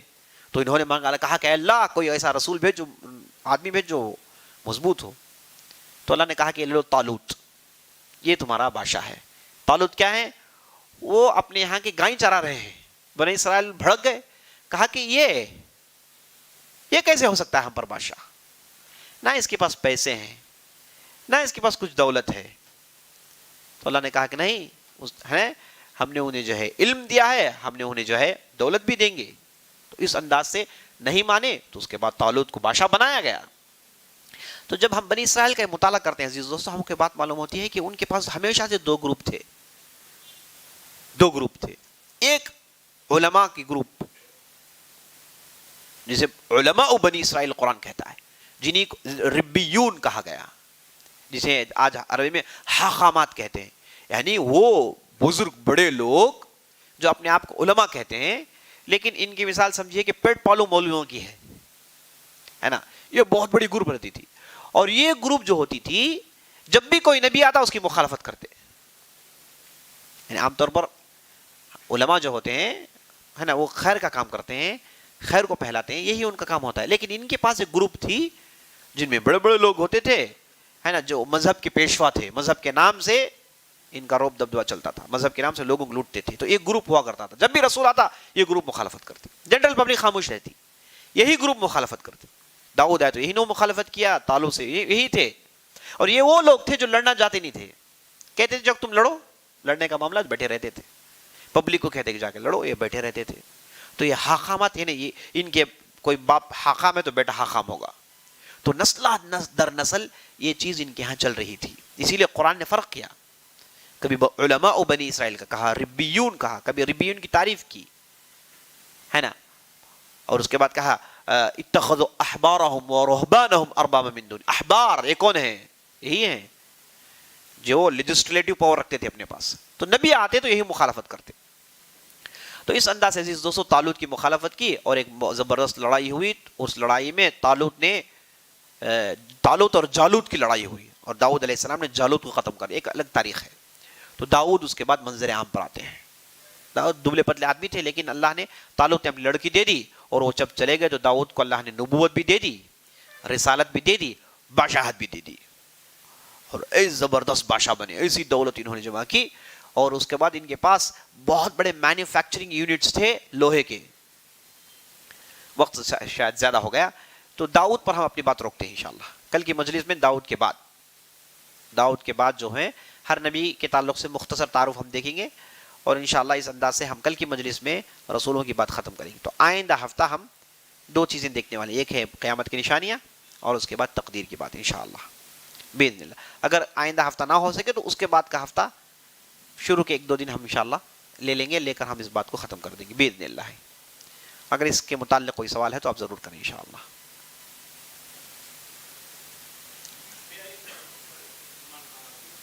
جی ہاں وہ بات رہ گئی تو کل ہم بتائیں گے انشاءاللہ. کل بتائیں.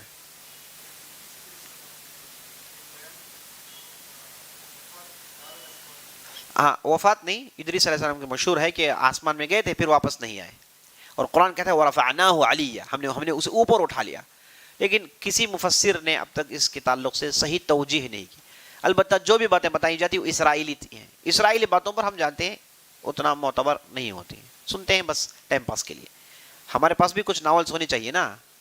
انہوں نے اولڈ ٹیسٹامنٹ نیو ٹیسٹامنٹ بنایا تو ہمارے پاس بھی کچھ ٹائم پاس کے لیے چاہیے. تو ہم ہمیشہ اسرائیلیت کو استعمال کرتے ہیں. بڑی دلچسپ باتیں ہوتی ہیں اس میں، پڑھنے کی باتیں ہوتی ہیں، لیکن پڑھ کر وہیں بھول جائیں بہتر ہوئی ہے نا.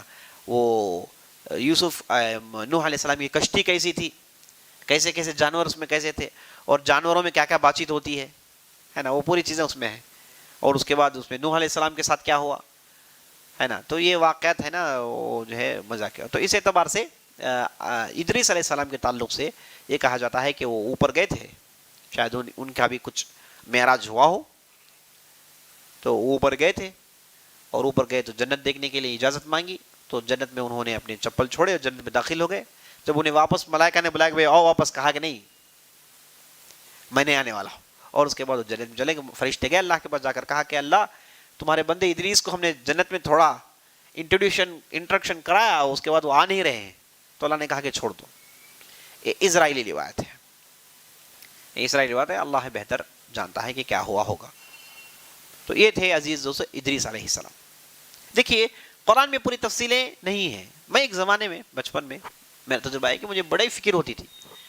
میں انبیاء علیہ السلام رسول سمجھے کہ میری پوری زندگی میں نے پڑھی ہے اسے بچپن سے ہے نا. تو مجھے ہمیشہ فکر کیوں تفصیل نہیں ہے، لنکس کیوں نہیں ہے. کتنے دلچسپ لوگ ہیں وہ، کتنے مضبوط لوگ ہیں، کتنے زبردست لوگ ہیں، کیوں تفصیل نہیں ہے. 950 سال صرف ایک ہی سورہ، 1.5 صفحہ خاص بات پوری، اور حدیثوں میں زیادہ تفصیل نہیں ملتی. تو ہمیشہ مجھے پریشانی ہوتی تھی. تو بعد میں عمر بڑی تو سمجھ میں آئی بات کہ قرآن میں صرف آپ کو اہم باتیں ہوتی ہیں، وہ باتیں آپ کو بتائی جائیں گی جس سے آپ کی زندگی میں فائدہ ہو.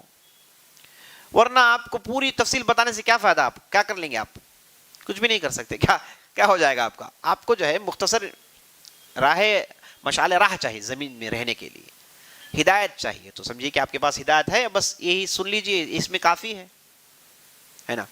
یہ قرآن جو ہے یہ ساری تاریخ ہے، اس کے اندر پوری دنیا اس کے اندر ہے. ورنہ آپ اس کے علاوہ جو بھی ہے سمجھیے کہ فالتو باتیں ہیں. اسی لیے ہم بڑے بڑے علماء کو دیکھتے ہیں، جیسے علامہ اقبال بہت بڑے ہے نا، وہ آکسفورڈ میں پڑھے تھے، ڈبل PhD اس زمانے میں. علم کا معیار بہت بلند، کیا کچھ نہیں پڑھا انہوں نے. فلسفوں کی پوری کتابیں پڑھ دی، لائبریری بڑی ہوا کرتی تھی ان کے پاس. جب آخری زمانے میں آئے انہوں نے صرف مصحف اپنے گھر میں رکھ لیا، باقی پوری کتابوں کو باہر نکال دیا.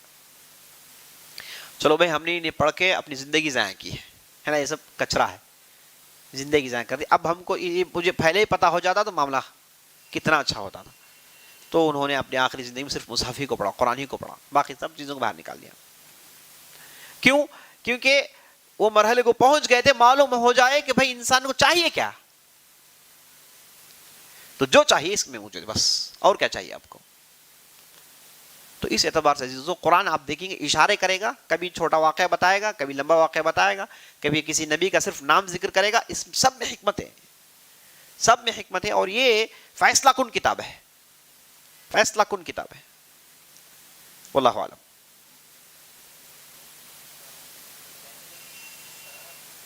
سام نہیں، سیمانٹک جو کہا جاتا ہے یہ اصل میں سام ہی کا لفظ ہے.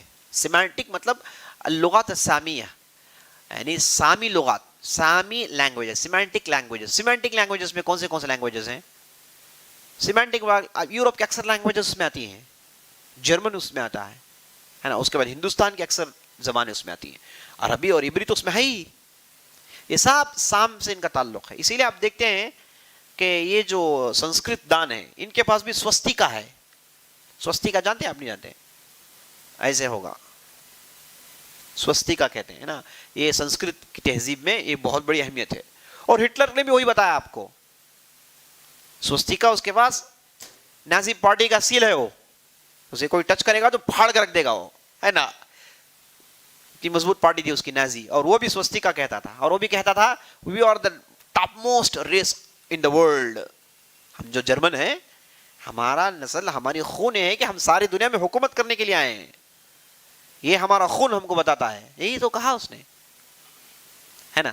تو آج ہمارے پاس ادھر بھی ہیں برہمن کب سے ہمیشہ یہ کہا کہ بھائی تم لوگ پورے کے پورے بیکار لوگ ہو، ہے نا. ہم ہی ہیں جو اصل، ہم ہی ہیں اونچی جاتی، باقی تم سب پیروں کے تلے رہنا چاہیے. یہ ان کا کہنا ہے. تو یہ سب ایک ہی نسل سمجھیے آپ، آپس میں جڑے ہوئے ہیں. آپ سے زیادہ جانتے ہوں، ہم سے زیادہ جانتے ہیں کہ ہم سب ملے ہوئے ہیں. یہ بھی سینٹرل ایشیا سے آئے تھے، اور یورپین اکثر قبائل سینٹرل ایشیا سے اس طرف گئے تھے. واللہ عالم. ابلیس کا کیا معنی ہے؟ پہلے تو اس میں اختلاف ہے کہ لفظ عربی ہے کہ غیر عربی ہے. عربی ہے کہ غیر عربی ہے. اگر عربی نہیں ہے تو ضرور عبری ہوگا. اگر عبری مان کر چلیں گے تو عربی اور عبری میں بہت مشابہات ہیں. آپ سلام کہتے ہیں تو وہ شلام کہیں گے، ہے نا. ہم کے پاس سین ہے تو ان کے پاس شین، آپ کے پاس ہا ہے تو ان کے پاس خا. آپ احد کہتے ہیں وہ اخد کہتے ہیں. بہت تشابہ ہے، بہت گہرا ان دونوں کے درمیان تشابہ ہے. کہا جاتا ہے کہ ابو الکلام آزاد عبری زبان سیکھی تھی، ہے نا. بعض چیزیں وہ سیکھ رکھے تھے. تو کئی علماء ہمارے جو انہوں نے مختلف زبانیں سیکھی، اس میں عبری بھی کئی لوگوں نے سیکھی ہے، اور آج بھی بہت بڑے ماہرین عبری کے ہیں مسلمانوں میں. تو کہتے ہیں کہ دونوں ایک ہی زبانیں ہیں. تو اس اعتبار سے ابلیس ہو سکتا ہے کچھ دوسرا تلفظ ہو، لیکن ایک ہی ہو سکتا ہے. تو اس اعتبار سے ابلیس کا معنی عربی ڈکشنری میں ابلس یبلسو سے ہے، اور قرآن میں ابلسو کا لفظ بھی استعمال ہوا ہے، ابلیسو کا لفظ بھی، یعنی معنی مایوس ہونا. ابلسا یبلسو، ابلیسو کا معنی مایوس ہونا. یہ عیسو کا معنی مایوس ہو گئے.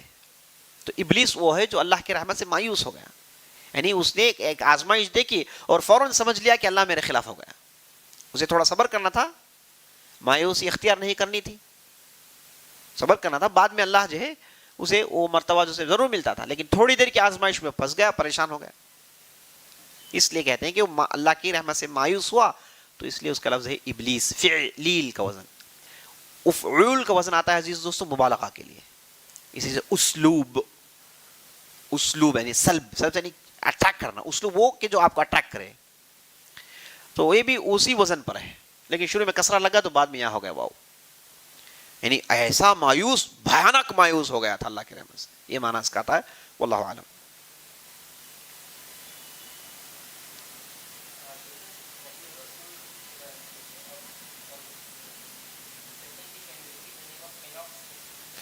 انوک، ہاں انوک ہے نا، بائبل میں ادریس علیہ السلام کو کہا جاتا ہے. انوک بائبل میں ادریس علیہ السلام کو کہا جاتا ہے. نبی اور رسول کے ہے نا درس کے شروع میں ہم نے بتایا تھا، دو فرق ہم نے بتائے تھے. پہلا فرق یہ کہ رسول وہ ہے جو مخالف قوم کے درمیان آتے ہیں، رسول ایسے نہیں ہوتا. اور دوسرا فرق یہ ہے کہ رسولوں کو عام طور پر ایک مستقل شریعت دی جاتی ہے. میں کہتا ہوں عام طور پر، ان جنرل، ہر رسول کے لیے نہیں، عام طور پر ایسے ہی ہوتا ہے. ایک ان کے لیے مستقل شریعت ہوتی ہے، ڈوز اینڈ ڈونٹس، جس کی وہ آ کے تعلیم دیتے ہیں. یہ دو فرق ہے، اللہ عالم.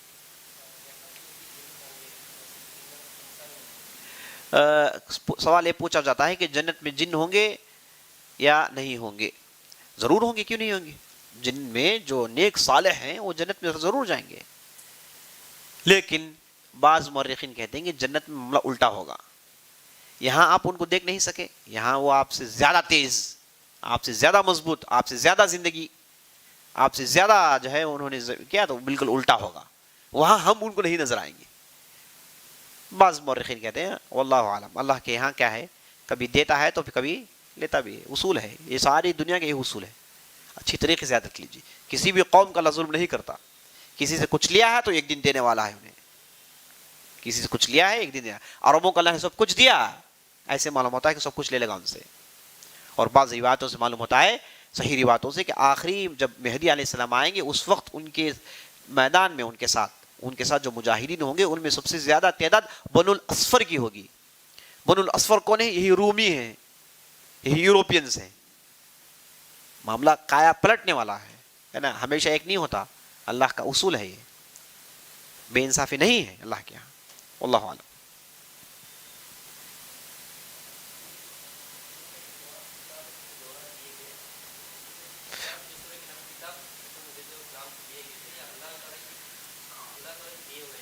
اچھا، بہترین سوال ہے. قرآن میں جو صورتوں کے نام ہیں یہ کیا جب کتاب میں شکل میں جب قرآن کو لایا گیا اس وقت لکھ دیا گیا تھا یا پھر کیا ہے؟ واللہ عالم. ہم یہی کہیں گے کہ اللہ ہی بہتر جانتا ہے. لیکن اتنا تو معلوم ہے کہ صورتوں کے نام بعض نبی نے دیے ہیں صلی اللہ علیہ وسلم، بعض میں بعد کے لوگوں نے بھی دیے ہیں.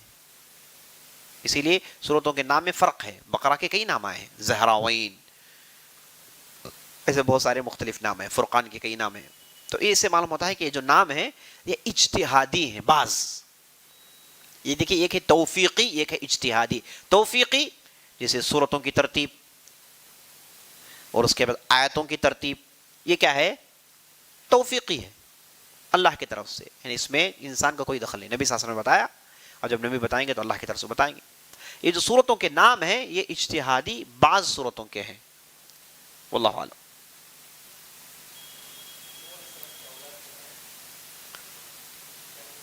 نوح علیہ السلام کی اولاد کا نام سام، حام، یافث.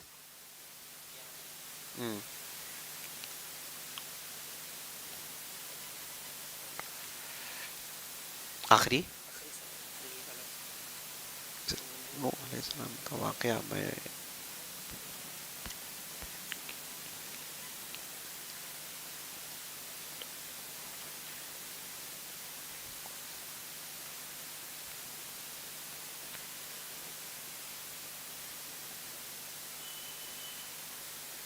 بوٹ پلٹ کی.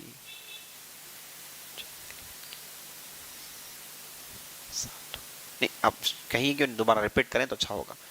جو بھی ہیں یہ جو سوال نوح علیہ السلام کے بوٹ کے تعلق سے کچھ پوچھنا چاہ رہے ہیں، مجھے ایک بات سمجھ میں آ رہی ہے، لیکن ڈر یہ ہے کہ کہیں وہ چیز نہ ہو جائے جو وہ نہیں چاہتے ہیں. تو اس لیے ان سے کہیے کہ ریپیٹ کریں. کوئی بات نہیں، کل بھی کر سکتے ہیں، کوئی بات نہیں انشاءاللہ.